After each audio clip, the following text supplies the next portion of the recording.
தம்பி கீழே இறங்கு, தம்பி கீழே இறங்குப்பா ப்ளீஸ், கீழே இறங்குப்பா. Okay, thank you thank you. கீழே இறங்குங்க, கீழே இறங்குப்பா. நீ இறங்கினாதான் முத்தம் கொடுப்பேன். ரிப்பீட். நம்மளுடைய அரசியல் எதிரி யாரு? நம்மளுடைய கொள்கை எதிரி யாரு? நாங்க என்ன வாயிலேயே வடை சுடுறதுக்கு டிஎம்கேவா? டிவிகேடா? இன்னைக்கு கட்சி ஆரம்பிச்ச ஒருத்தர், ஐயோ ஐயோ, யாரு ரொம்ப சத்தம் போடுறானோ அங்க மேட்ரு தீர்ந்துருச்சுன்னு அர்த்தம். வணக்கம், வணக்கத்தை கூட இவ்வளவு இதாவா சொல்லுவாங்க? பெரியார்களே, தாய்மார்களே அப்படின்னா, டேய் எதுக்கு ஆம்புலன்ஸை கூப்பிடுறா, ஏதாவது ஆயிர போகுது, ஏன் இவ்வளவு கோபம்? என்ன சத்தம் அங்கே அதிகமானதுனால அங்கே மேட்ரு காலி ஆயிடுச்சு. அங்கே தோல்வியை நோக்கி கிளம்பிக்கிட்டு இருக்காங்கன்னு அர்த்தம். ரெண்டு கணவன் மனைவி சத்தம் போட்டு பேசுகிறாங்கன்னு வச்சுக்கோங்க. அங்கே யார் என்ன பேசுகிறானே விளங்காது. ஆனால் காதலர்கள் பேசும்போது பார்த்துருக்கீங்களா? இங்கே சத்தமாக பேசுகிறாங்களா? இந்த பைபாஸில் வந்தான் பைக்கில் நிப்பாட்டி, நீங்கள் பக்கத்தில் போய் நின்று கேட்டால் கூட என்ன பேசுகிறாங்கன்னு கண்டுபிடிக்க முடியாது. அன்பான பேச்சு எப்போதும் அமைதியாகத்தான் இருக்கும்.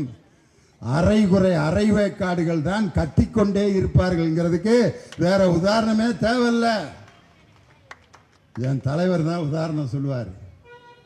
ஒரு நரி காலையில் இப்படி உட்காந்துருந்துருக்கு, சூரியன் இங்கே இருக்கு, நரியோட நிழல் நீளமாக தெரியவும் நரி நினைச்சிருச்சு, ஆஹா நம்ம எவ்வளோ பெரிய ஆள்றோம் ஆஹா அப்படின்ட்டு சூரியன் மேலே வர வர வர வர வர வர நரியோட நிழல் அப்படியே சின்ன சின்னதாக ஆகி சூரியன் உச்சத்திற்கு வரும்போது நரியினுடைய நிழல் காணாம போய் நம்ம இவ்வளவுதான் தெரிஞ்சுக்கிருச்சு.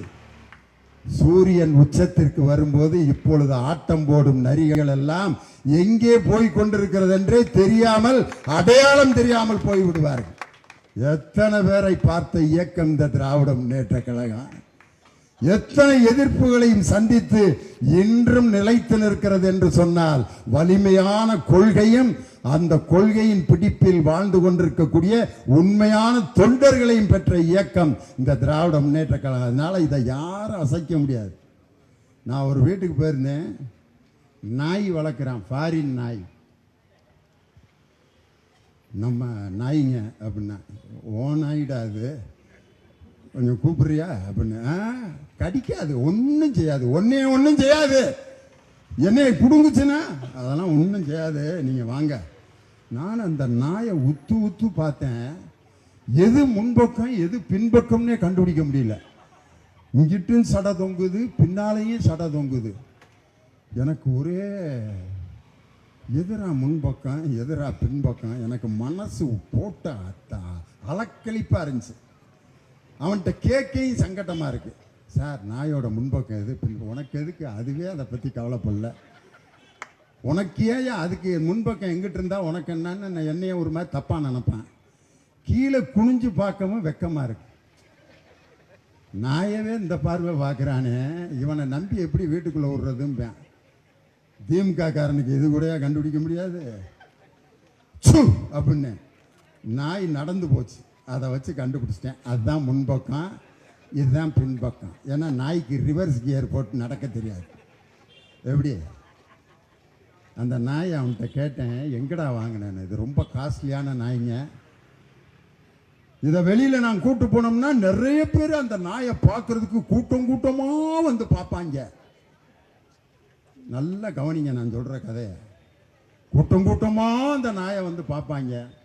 எதுக்குடா வளர்க்குறேன்னா, ஒன்றும் செய்யாது, நல்லா திங்கும், நல்லா தூங்கும், அப்பப்போ வெளியில் வந்து கொஞ்ச நேரம் சத்தமாக குலைக்கும், சூரியனை பார்த்தா ரொம்ப குலைக்கும்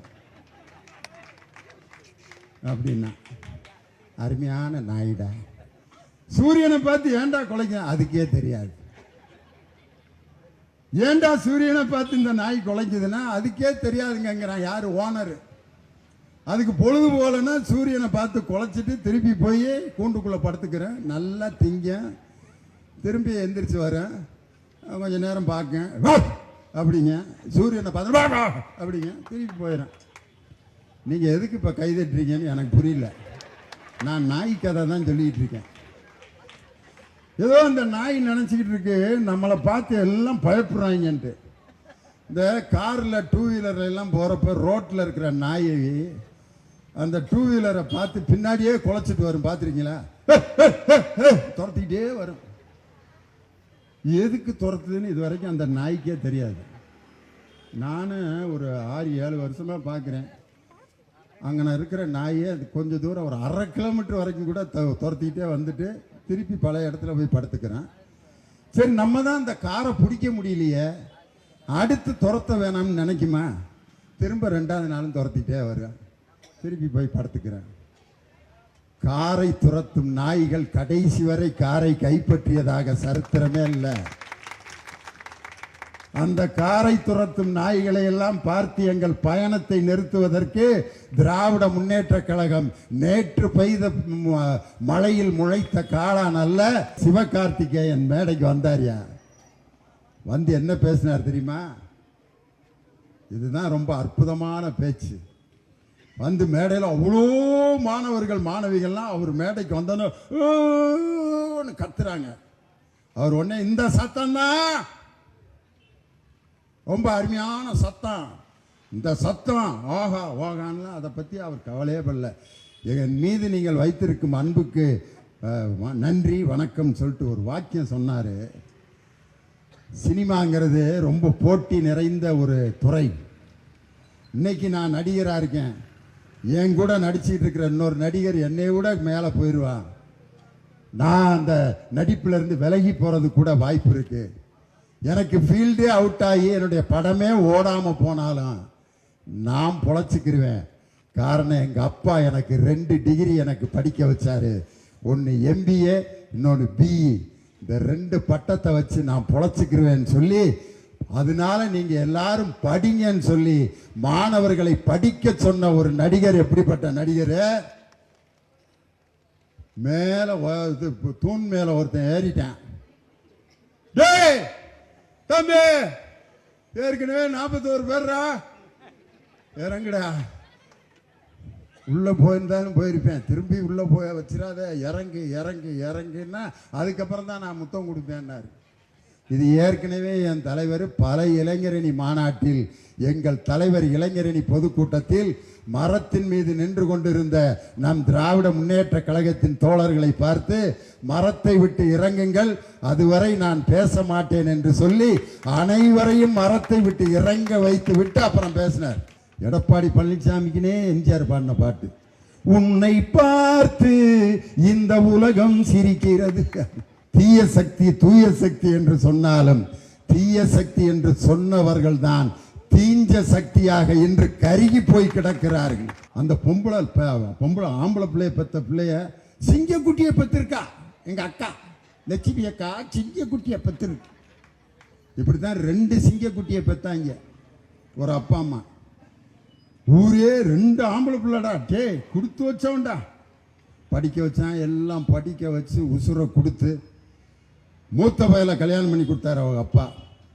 கஷ்டப்பட்டு கடனை வாங்கி பெரிய பையன் வந்தேன், வா நல்லபடியாக கல்யாணம் பண்ணி வச்சுட்டீங்கப்பா, ரொம்ப நன்றிப்பா. நீ அம்மா அவங்க இருங்க, என் வீட்டுக்காரம்மா விட நான் தனியாக குடித்தனம் போய்க்கிறப்பா, உங்களை ஒன்றும் தொந்தரவு பண்ண மாட்டேப்பா. அவங்க அப்பாட்டே ஆம்பளை பையன் கூடயே இருப்பேன்னு சொல்லி தானடா படிக்க வச்சு பொண்ணெல்லாம் கட்டி கொடுத்தேன், கிளம்பி போயிட்டானே. ஒன்றும் இல்லைப்பா, நான் அப்பப்போ வந்து பார்த்துக்கிறேன், முடிஞ்சா ஒரு போயிட்டேன், சின்ன பிள்ளை அதை காப்பாற்றுவேன் அப்படின்னு அவன் மூஞ்சிய பார்த்து அவனுக்கு ஒரு நல்ல பொண்ணை பார்த்து கட்டி கொடுத்துட்டாரு.